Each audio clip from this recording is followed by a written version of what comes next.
Halo semuanya, pernah nggak sih kalian ngerasa kalau aturan hukum soal keluarga itu kok kayaknya kaku banget ya? Atau bahkan ketinggalan zaman? Seolah-olah hukum itu adanya di satu dunia dan kehidupan nyata kita ada di dunia lain. Nah, dalam pembahasan kali ini kita akan coba bedah bareng-bareng kenapa sih ada jurang antara kehidupan keluarga kita sehari-hari dan hukum yang semestinya mengatur itu semua. Oke, biar nggak ngawang-ngawang, kita langsung aja pakai satu skenario yang mungkin sering kita dengar. Bayangin ada pasangan suami istri. Mereka sepakat pisah, diucapkan di rumah, saling setuju, dan bagi mereka, ya udah selesai. Tapi pertanyaannya, apakah di mata hukum sesederhana itu? Nah, disinilah masalahnya mulai kelihatan. Di satu sisi, ada pengetahuan umum atau tradisi di masyarakat yang bilang, ya jelas sah dong, ini adalah kebenaran yang kita tahu dari kebiasaan. Tapi di sisi lain, pengadilan yang dasarnya adalah pengetahuan ilmiah bakal bilang, tunggu dulu, itu belum resmi sama sekali. Ini bukan sekedar beda pendapat loh, ini adalah benturan antara dua cara pandang yang sama sekali berbeda tentang apa itu kebenaran. Yuk kita gali lebih dalam, konflik tadi itu akarnya dari cara kita memutuskan sesuatu itu benar atau valid. Apakah sesuatu itu benar karena, ya dari dulu juga begitu, atau karena ada metode dan bukti yang bisa diuji untuk membuktikannya? Coba kita bandingkan ya. Pengetahuan umum yang kita pakai sehari-hari itu sumbernya dari tradisi, dari kebiasaan.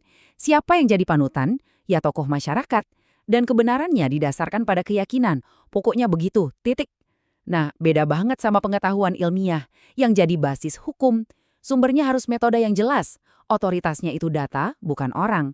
Validitasnya harus bisa diuji dan sifatnya selalu kritis, selalu bertanya. Makanya pengadilan nggak bisa asal terima sesuatu cuma karena biasanya juga begitu. Nah, ini yang bikin ilmu hukum itu unik sekaligus rumit. Beda dari sains murni yang meneliti alam, ilmu hukum itu harus main di dua dunia sekaligus. Dunia aturan yang ideal dan dunia nyata yang, ya tahu sendiri kan, kadang berantakan. Cara paling gampang buat paham ini adalah pakai analogi main game.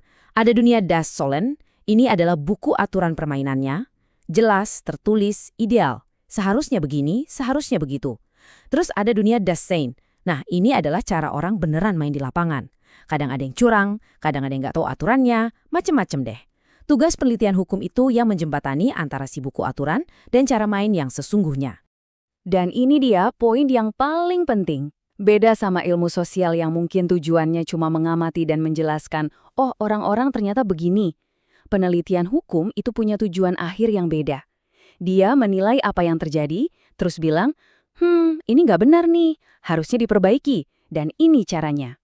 Jadi sifatnya itu preskriptif, dia ngasih resep perbaikan. Jadi, gimana caranya seorang peneliti hukum menjembatani dua dunia yang beda tadi? Nah, mereka punya semacam toolkit atau perangkat kerja. Isinya adalah 3 pertanyaan investigasi yang super spesifik untuk membedah masalah.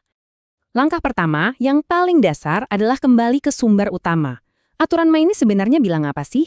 Apa yang tertulis di undang-undang, di putusan pengadilan, dan teks-teks hukum lainnya? Ini yang kita sebut penelitian normatif. Gampangnya, ini adalah tahap di mana peneliti membaca buku aturan. Mereka harus paham betul apa aturan resminya sebelum bisa melangkah lebih jauh. Oke, aturannya udah jelas. Pertanyaan logis berikutnya adalah, di dunia nyata, emangnya orang-orang pada nurut sama aturan itu? Atau jangan-jangan aturannya cuma jadi pajangan? Nah, disinilah penelitian empiris berperan. Ini adalah tahap di mana peneliti nonton pertandingannya. Mereka turun ke lapangan, melakukan survei, wawancara, untuk melihat apakah hukum itu beneran jalan di kehidupan masyarakat sehari-hari. Dan ini dia pertanyaan puncaknya. Kalau kita sudah tahu aturannya, dan kita tahu kalau di lapangan orang-orang nggak ngikutin, maka pertanyaan terpenting adalah, kenapa? Kenapa nggak berhasil? Dan yang lebih penting lagi, gimana cara kita memperbaikinya? Jawaban untuk pertanyaan ketiga ini ada di penelitian sosiolegal. Ini adalah pendekatan modern yang menggabungkan dua jenis penelitian tadi untuk dapat gambaran utuh. Pendekatan ini penting banget dalam hukum keluarga. Karena, ya, keluarga itu bukan cuma soal aturan di atas kertas kan? Keluarga itu hidup, dinamis, dan penuh dengan realitas sosial. Terus, kenapa sih ini semua jadi krusial banget apalagi buat kita di Indonesia? Jawabannya sederhana, karena situasinya jauh lebih rumit. Kita nggak cuma berurusan dengan satu buku aturan. Coba bayangkan, dalam kehidupan satu keluarga di Indonesia, Seringkali ada 3 sistem hukum yang jalan barengan dan kadang tumpang tindih. Ada hukum negara yang resmi dari pemerintah, ada hukum agama sesuai keyakinan, dan ada hukum adat yang diwariskan turun-temurun. Hasilnya, bisa jadi kebingungan massal, terjadi konflik norma, keluarga jadi nggak yakin harus ikut aturan yang mana. Ujung-ujungnya, bisa muncul putusan pengadilan yang beda-beda untuk kasus yang mirip. Dan yang paling parah, bisa menimbulkan ketidakadilan. Nah, disinilah penelitian menjadi alat yang sangat vital. Ini bukan cuma buat tugas kuliah atau jurnal akademik loh. Ini adalah alat praktis untuk mencoba menyelaraskan sistem-sistem yang berbeda ini untuk menciptakan hukum yang lebih adil dan lebih pasti untuk semua.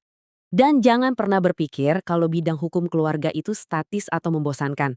Justru sebaliknya, hukum keluarga ini selalu ada di garis depan. Terus-menerus beradaptasi dengan tantangan-tantangan baru dari kehidupan modern yang berubahnya cepat banget. Coba deh, pikirkan isu-isu ini. Gimana cara membuktikan perselingkuhan pakai bukti chat WhatsApp? Gimana hukum melindungi hak ekonomi perempuan setelah cerai? Atau masalah rumit soal perkawinan beda negara, sengketa waris beda agama, dan perjuangan melawan perkawinan anak? Ini semua adalah medan pertempuran baru yang butuh aturan-aturan baru. Pada akhirnya, kebenarannya simpel. Masyarakat, teknologi, dan cara kita berkeluarga akan selalu bergerak lebih cepat daripada proses pembuatan undang-undang di parlemen. Nah, penelitian inilah caranya hukum untuk berlari, untuk berusaha mengejar ketertinggalan itu. Jadi, saya ingin menutup pembahasan ini dengan satu pertanyaan untuk kita renungkan bersama. Keluarga kita itu nggak statis, ia terus berevolusi. Maka pertanyaannya sekarang bukan lagi apakah hukum perlu berubah, tapi bagaimana kita bisa memastikan hukum kita ikut berevolusi untuk melayani dan melindungi keluarga kita hari ini dan di masa depan. Terima kasih sudah menyimak.